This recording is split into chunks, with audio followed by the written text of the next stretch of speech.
नमस्कार। मैं डॉक्टर अशोक त्रिपाठी आपका स्वागत करता हूं आपके अपने channel history culture and research methodology में। मित्रों, आज का जो हमारा टॉपिक है वो है विजय सिंह पथिक के नेतृत्व में राजस्थान में बिजोलिया किसान आंदोलन।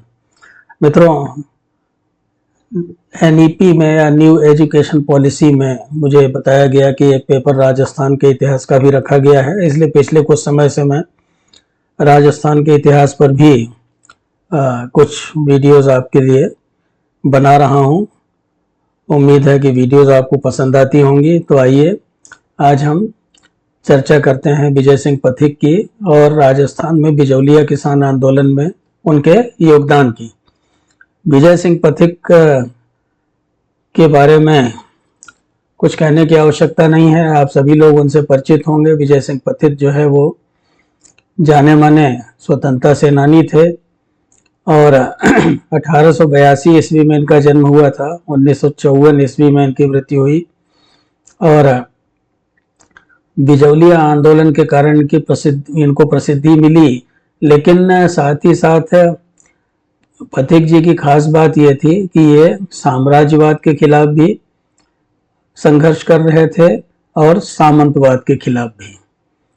तो मित्रों, विजय सिंह पथिक जो है वो एक गुर्जर परिवार में बुलंदशहर में इनका जन्म हुआ था और प्रारंभ में इनका नाम भूप सिंह था। बाद में जब ये बिजौलिया गए तो इन्होंने अपना नाम विजय सिंह पथिक रख लिया। इनके बारे में जो जानकारियां मिलती हैं उसके अनुसार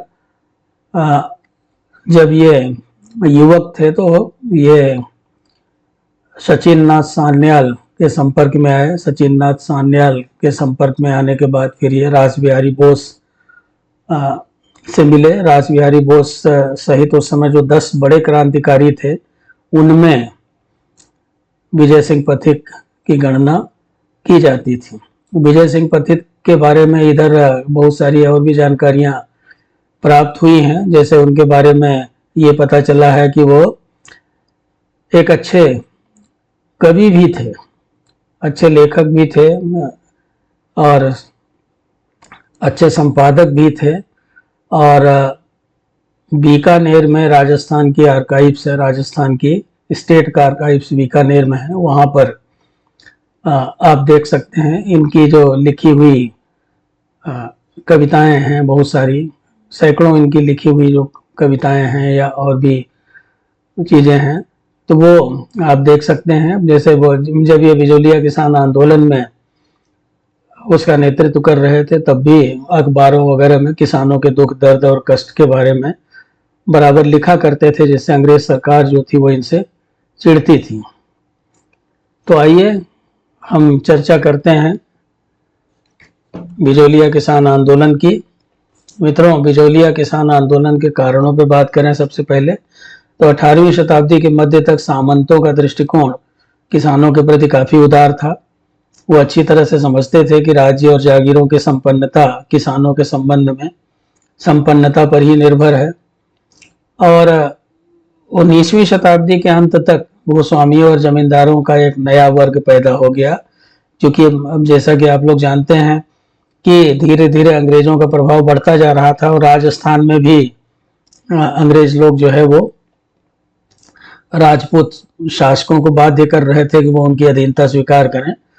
तो इसलिए 19वीं शताब्दी के अंत तक भूस्वामियों और जमींदारों का एक नया वर्ग पैदा हो गया। मतलब जो ब्रिटिश कल्चर से आप कह लीजिए, वेस्टर्न कल्चर वगैरह से प्रभावित था, तो उसने पुरानी व्यवस्था को बदल दिया। किसानों पर लगातार करों का बोझ बढ़ता गया और सत्ताधारी वर्ग उन पर तरह तरह के अत्याचार करने लगे। अतः 20वीं शताब्दी में किसानों का संतोष कृषक आंदोलन के रूप में फूट पड़ा। इसके कई कारण थे, जिनमें से कुछ कारण संक्षेप में आपके परीक्षा वगैरह में उपयोग में आ सकता है, इसलिए यहाँ पे हमने बताए हैं। कृषकों की स्थिति में परिवर्तन, जैसे हमने यह कहा कि पहले जो किसान थे 18वीं शताब्दी में, अब उस तरह के किसान नहीं रह गए। 19वीं शताब्दी के अंतिम 3 दशकों में किसानों की स्थिति में तेजी से परिवर्तन हुआ और यह परिवर्तन सामंत प्रथा के स्वरूप में हुए परिवर्तनों के कारण था। जैसे हमने आपको बताया कि वेस्टर्न कल्चर से बहुत ज़्यादा प्रभावित हो गए थे ये लोग, तो उनकी मांगे बढ़ गई थी। वो उनकी लग्जरीज वगैरह जो है, जिसे आप कह लीजिए, उनका जो विलासपूर्ण जीवन था जो है, उसके लिए अधिक पैसों की आवश्यकता थी। साथ ही साथ अपने अंग्रेज जो उनके मालिक थे, स्वामी थे कह लीजिए, उनको प्रसन्न करने के लिए भी उन्हें धन की जरूरत थी। तो किसानों के ऊपर वो करों का ज्यादा बोझ लाते थे। तो सामंतों से नकद राशि वसूली जाती थी, इसलिए उनकी धातु मुद्रा की आवश्यकता बढ़ गई और किसान जो सामंत है वो अधिक वसूली करने लगे। तो थोड़ा सा कभी कहीं कहीं मिसप्रिंट हो जाता है टाइपिंग में, तो आप उसको माइंड न करें। इसको वसूली बढ़े। तो इसका एक परिणाम यह हुआ कि सामंत और उसकी प्रजा में अलगाव पैदा होने लगा। दोनों एक दूसरे से दूर होने लगे। पहले उनमें बड़े अच्छे संबंध भी हुआ करते थे। जब दुख दर्द वगैरह होता था किसानों को, तो सामंत वगैरह, जमींदार वगैरह उनकी मदद भी करते थे। लेकिन अब वो रिश्ता जो है वो दूरियों में बदलने लगा। तो सामंतों के रहन सहन में काफी परिवर्तन आ गया। कुछ जागीरदारों की नई पीढ़ियां मेयो कॉलेज में पढ़ी हुई थी और उन्होंने पश्चिमी ढंग का रहन सहन, खान पान, वेशभूषा तथा शैली को अपना लिया था। वे आराम पसंद, विलासी और सुस्त हो गए थे। उनकी आवश्यकता की पूर्ति स्थानीय उत्पादन से नहीं हो पाती थी। अतः अपने बढ़े हुए खर्च को पूरा करने के लिए नए साधन पैदा करने के बजाय किसानों पर और अधिक कर लगा दिया गया। तो इसके कारण किसानों में असंतोष पैदा हो गया। कृषि के ऊपर निरंतर बोझ बढ़ रहा था। जैसे आपको पता ही है, अंग्रेजों की आर्थिक नीतियों के बारे में आप पढ़ेंगे तो आप ये देखेंगे कि बहुत सारे दस्तकार वगैरह जो थे, यहाँ के हस्तकला उद्योग वगैरह को उन्होंने नष्ट कर दिया था। तो इसलिए अब वो बेचारे भी जो है खेती बाड़ी में लग गए थे। कृषकों के शोषण के लिए एक तथ्य यह भी जिम्मेदार था कि जनसंख्या का अधिक से अधिक भाग कृषि पर निर्भर होता जा रहा था। 1891 में राजस्थान में 54% जनसंख्या कृषि पर निर्भर थी, जो 1931 में बढ़कर 73% हो गई। इसके विपरीत अन्य किसानों की अन्य साधनों पर निर्भरता कम हो गई। समाज में आय के अन्य साधन लुप्त हो रहे थे और अन्य व्यवसायों से विस्थापित लोग कृषि के ऊपर निर्भर होने लगे थे। जैसे अभी हमने आपको बताया कि जो हमारे यहाँ का कारीगर वर्ग था वो बेकार हो गया था, तब वो खेती वगैरह करने लगा। जो हस्तकला उद्योग वगैरह अंग्रेजों ने संगठित रूप से नष्ट कर दिया। तो पहले खेतों की कमी नहीं थी, अतः किसान अधिक दबाव पड़ने पर एक जगह से दूसरी जगह चले जाते थे, क्योंकि खेत प्रचुर मात्रा में थे, जनसंख्या उतनी नहीं थी। लेकिन धीरे धीरे जनसंख्या भी बढ़ रही थी और खेती में ज्यादा लोग लग रहे थे, तो खेतों की कमी भी हो रही थी। तो किंतु अधिक लोगों के कृषि में लग जाने से अब यह संभव नहीं था। परिणामतः जमींदारों ने किसानों पर मनमाना कर लगाया। कृषि उत्पादों का मूल्य गिर रहा था। कृषि उत्पादन की वस्तुओं का मूल्य लगातार गिरने और कभी कभी बहुत अधिक बढ़ जाने से किसान सदैव घाटे में रहते थे। गिरते मूल्य के कारण उन्हें कम बचत होती थी और बढ़े मूल्य के कारण उन्हें लाभ नहीं मिलता था, क्योंकि जागीरदार लगान अनाज या जिंस के रूप में लेता था। किसानों के साथ अच्छा व्यवहार भी नहीं किया जाता था पहले। जैसे मैंने कहा कि 18वीं शताब्दी और उसके पहले जो जागीरदार वगैरह थे वो किसानों से थोड़ा अच्छा संबंध भी रखते थे, लेकिन अब जागीरदार किसानों के साथ अत्याचारपूर्ण व्यवहार करते थे। तो पिटाई करना, जुर्माना लगाना, बेगार लेना, उनकी बहु बेटियों को अपनी वासना का शिकार बनाना, पुश्तैनी भूमि से उन्हें बेदखल करना, उनके मवेशियों को यानी पालतू पशुओं को हाँक ले जाना, ये सब आम बातें थी जो जागीरों में देखी जा सकती थी। तो इस परिस्थिति में किसानों के पास आंदोलन करने के सिवा और कोई चारा नहीं बचा था। बिजौलिया जो मेवाड़ का क्षेत्र है, तो कृषक आंदोलन का प्रारंभ कैसे हुआ, आइए इस पे चर्चा करते हैं। तो बिजौलिया की जागीर लगभग 100 मील क्षेत्रफल में फैली हुई थी और यहाँ का जागीरदार परमार या पंवार राजपूत था। इसके पूर्व दिशा में कोटा बूंदी के राज्य थे तथा दक्षिण में ग्वालियर और उत्तर पश्चिम में मेवाड़ राज्य के क्षेत्र थे। बिजौलिया में अधिकांश धाकड़ जाति के लोग थे। बिजौलिया की भौगोलिक स्थिति किसान आंदोलन के लिए लाभदायक थी, क्योंकि यहाँ के किसान बड़ी सरलता से आसपास के राज्यों में जा सकते थे। 1894 में बिजौलिया के जागीरदार गोविंद दास की मृत्यु के बाद किशन सिंह नया जागीरदार बना। इसने कृषकों के प्रति नीति में परिवर्तन करते हुए कर की दर बढ़ा दिए तथा नए पटेलों की नियुक्ति की। कुछ अतिरिक्त करों जिन्हें विशेष परिस्थिति में लगाया जाता है को अस्थायी बनाने का प्रयास किया गया। कभी कभी ऐसा होता था कि शासक को आवश्यकता पड़ती थी तो थोड़ा अतिरिक्त कर लगाया जाता था, लेकिन अब इस तरह के करों को अस्थायी बनाने का प्रयास किया गया। 1895 के बाद किसानों ने अतिरिक्त कर लगाने का विरोध करने का निश्चय किया। अतः 1897 में 2 गांवों के पटेल महाराणा से भेंट करने उदयपुर गए, किंतु 6-7 महीने वहां रुकने के बाद भी महाराणा से भेंट नहीं कर सके। वे अपनी शिकायत उनके दफ्तर में देकर चले आए। पत्र मिलने पर महाराणा ने जांच करने के लिए सहायक माल हकीम हामिद हुसैन को भेजा। हामिद हुसैन ने पाया कि लगानों को मनमाने ढंग से बढ़ाया गया है, अतः महाराणा ने जागीरदार को चेतावनी देते हुए 1-2 लागतें कम कर दी और उसने ये समझ लिया कि समस्या हल हो गई। इधर जागीरदार ने उदयपुर जाने वाले दोनों पटेलों को दंड दिया। हताश होकर किसानों ने जागीरदार को ही अपनी शिकायतें प्रस्तुत की और उसने 1904 में कुछ रियायतें किसानों को दी। तो किशन सिंह की 1906 में मृत्यु हो गई। उसके संतानहीन होने के कारण पृथ्वी सिंह को राव बना दिया गया। उसने 1904 में मिली रियायतों को समाप्त कर दिया और कर एक बार फिर से बढ़ा दिया। 1914 में पृथ्वी सिंह की भी मृत्यु हो गई। उसके उत्तराधिकारी के अवयस्क होने के कारण जागीर का प्रबंध कोर्ट ऑफ वार्ड्स अर्थात मेवाड़ सरकार के हाथ में आ गया। अल्पवयस्क उत्तराधिकारी की मां ने किसानों की मांगे मान ली और महाराज ने भी उन्हें मान्यता दे दी, किंतु जागीरदार के कर्मचारियों ने किसानों को सुविधा नहीं दी और पहले की तरह हुए मनमाने ढंग से कर वसूलते रहे।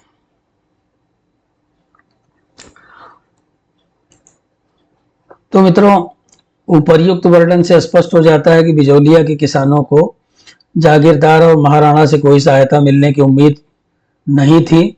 1916 में युद्ध कोष में धन जमा करने के लिए जागीरदारों ने किसानों पर और अधिक करों का बोझ लाद दिया। ऐसे में किसानों को विजय सिंह पथिक के रूप में एक नेता मिल गया, जिसने बिजौलिया के किसान आंदोलन का नेतृत्व किया। जैसे कि अभी हमने विजय सिंह पथिक की चर्चा की। वास्तव में विजय सिंह पथिक जो है चूंकि एक क्रांतिकारी थे और तो इसलिए उनकी खोज हो रही थी ब्रिटिश पुलिस द्वारा, तो उनको ये लगा कि इस तरह से हम छुप करके राजस्थान चले जाएं। उनको सलाह दी गई उनके साथियों द्वारा और उनको ये कहा गया कि आप बिजौलिया आंदोलन से जाकर जुड़ जाएं। तो विजय सिंह पथिक का योगदान, बिजौलिया आंदोलन के साथ विजय सिंह पथिक का नाम जुड़ा हुआ है, जो कि एक प्रसिद्ध क्रांतिकारी थे। उनका असली नाम भूप सिंह था। अभी हमने उनकी चर्चा की प्रारंभ में ही। 1916 में उन्होंने अपना नाम विजय सिंह पथिक रख लिया और बिजौलिया पहुंचे। बिजौलिया आने के पहले भूप सिंह क्रांतिकारी थे और रासबिहारी बोस के अनुयायी थे। उत्तर प्रदेश के बुलंदशहर जिले में उनका जन्म हुआ था, एक गुर्जर परिवार में। बिजौलिया आकर उन्होंने माणिक्यलाल वर्मा, साधु सीताराम दास, भंवरलाल सोनार और प्रेमचंद भील आदि की सहायता से किसानों से संपर्क किया। उन्होंने पंचायत के माध्यम से किसानों को संगठित किया तथा उन्हें युद्ध कोष में धन देने से मना कर दिया। महाराणा ने किसानों के नेता को गिरफ्तार करने के आदेश दे दिए, लेकिन आंदोलन चलता रहा। पथिक जी ने प्रताप समाचार पत्र के माध्यम से इस आंदोलन का खूब प्रचार किया और किसानों के कष्टों के बारे में अनेक लेख लिखे। परिणामतः महाराणा को एक जांच आयोग नियुक्त करना पड़ा। आयोग ने किसानों की शिकायतों को उचित ठहराया, किंतु महाराणा ने आयोग की रिपोर्ट पर कोई कार्यवाही नहीं की। पथिक जी ने किसानों को बारानी क्षेत्रों में खेती करने की सलाह दी और पीवत क्षेत्र में खेती न करने को कहा। बारानी क्षेत्र में लगान कम था तथा पीवत में अधिक था। गांधी जी का भी किसानों के अहिंसात्मक आंदोलन को समर्थन मिला, जिससे किसानों का मनोबल बढ़ा। दूसरी बार जांच आयोग की नियुक्ति की गई, किंतु महाराणा ने उसकी सिफारिशों पर ध्यान नहीं दिया, यानी जांच आयोग की सिफारिशों पर उन्होंने ध्यान नहीं दिया। पथिक जी ने 1920 में वर्धा में राजस्थान सेवा संघ की स्थापना की। 1921 में वे इस संस्था को अजमेर ले आए। मेवाड़ के महाराणा किसानों की मांगों को स्वीकार करने के पक्ष में नहीं थे। अंग्रेज रेजिडेंट आंदोलन के दमन के लिए सलाह दे रहा था, तो इस बीच पथिक जी ने अखबारों के माध्यम से इस आंदोलन का प्रचार पूरे भारत में कर दिया था। अन्य स्थानों पर भी इस आंदोलन का असर पड़ने लगा। तो आप अगर चाहें तो आप राजस्थान का जो आर्काइव्स है बीकानेर में, वहां पे उस समय के अखबार आपको उपलब्ध हो जाएंगे जिनमें पथिक जी के बारे में अच्छी जानकारी आपको मिल जाएगी। तो 1921 ईस्वी में बेगू तथा पारसोली की जागीरों से 100 प्रतिनिधियों का एक प्रतिनिधि मंडल महाराणा से मिला, लेकिन उन्हें कोई सहायता नहीं मिली। महाराणा के पास लगातार प्रतिनिधि मंडल भेजने पर भी जब सहायता नहीं मिली तो परसोली के किसानों ने भी लगान न देने का निश्चय किया। वो भी, दूसरे शब्दों में कहें तो वो भी आंदोलन में सम्मिलित हो गए और अंग्रेज सरकार महाराणा को इस आंदोलन को सीमित रखने तथा समाप्त करने की सलाह दे रही थी। वो उनको प्रोवोक कर रही थी, उकसा रही थी कि जल्दी से जल्दी इस आंदोलन को आप समाप्त करें, चाहे इसके लिए आपको बल प्रयोग करना पड़े या जो कुछ भी करना पड़े। 1921-22 के अपने वार्षिक दौरे में एजीजी ने मेवाड़ के कुछ ठिकानों का दौरा किया और फरवरी 1922 में बेगू तथा बिजोलिया के किसानों के साथ समझौता करके आंदोलन को समाप्त कराया। बिजोलिया समझौते की मुख्य बातें निम्न प्रकार से थी: तलवार बंधाई की राशि को कम करना, जिन वर्षों में खेती नहीं हुई उन वर्षों का लगान समाप्त करना, पशुओं के चरागाह के लिए अधिक स्थान उपलब्ध कराना, लकड़ी काटने की सुविधा प्रदान करना जो भी जंगल वगैरह रहे होंगे, पुराने ऋणों की वसूली के लिए अदालत के आदेश का पालन करते हुए उसे उस समय तक वसूल न करना जब तक कि किसानों के पास धन उपलब्ध न हो, किसानों की व्यक्तिगत संपत्ति की नीलामी पर रोक लगाना, टैक्स को कम करना और खेतों के लिए जरीब की लंबाई, जरीब जो है वो मापने का वो था, जो भी कह लीजिए रस्सा वगैरह, तो उसकी लंबाई निर्धारित करना। इस समझौते से बिजोलिया और बेंगू के किसानों की मुख्य मांगें पूरी हो गईं, बहुत सी लागें और बेगार समाप्त हो गईं, किसान पंचायत को मान्यता मिल गई, किसानों के कामदारों और फौजदारों को बदल दिया गया, राज्य कर्मचारियों ने किसानों के प्रतिनिधियों के साथ जून 1922 में समझौता कर लिया। 1922 के बाद बिजोलिया के जागीरदार ने समझौते का उल्लंघन करते हुए फिर से लगान की मांग बढ़ा दी। इस बीच पथिक जी को भी 3.5 साल की सजा हो गई। कुछ वर्ष किसानों ने कष्ट में बिताया। 1926 में अंग्रेजों ने पीवत क्षेत्र में किसानों को कुछ राहत दी, किंतु बारानी क्षेत्र में कर बढ़ा दिया। इस बीच पथिक जी जेल से रिहा हुए तथा उन्होंने किसानों को बारानी क्षेत्र छोड़ने और आंदोलन जारी रखने का सुझाव दिया, किंतु जागीरदार ने बढ़े हुए दर पर बारानी भूमि किसानों को दे दी। इस बीच पथिक जी भी अपने साथियों से मनमुटाव के कारण इस आंदोलन से अलग हो गए। आंदोलन का नेतृत्व अब जमनालाल बजाज तथा हरिभाऊ उपाध्याय करने लगे। यह आंदोलन अखिल भारतीय रूप धारण करता जा रहा था तथा गांधी जी ने भी उदयपुर के दीवान के पास पत्र लिखकर समस्या को हल करने का अनुरोध किया। यह आंदोलन 1941 ईस्वी तक चलता रहा तथा 1941 में टी राघवाचार्य ने राजस्व मंत्री मोहन सिंह मेहता को बिजोलिया भेजकर समस्या का निदान कराया। किसानों को उनकी जमीनें वापस कर दी गईं और इस प्रकार यह आंदोलन समाप्त हुआ। तो मित्रों, बहुत बहुत धन्यवाद, आपने वीडियो को सुना। अब वीडियो को लाइक करें, चैनल को सब्सक्राइब करें, वीडियो को शेयर करें। जल्दी फिर आपसे मिलते हैं किसी नई वीडियो के साथ। नमस्कार, शुभ रात्रि।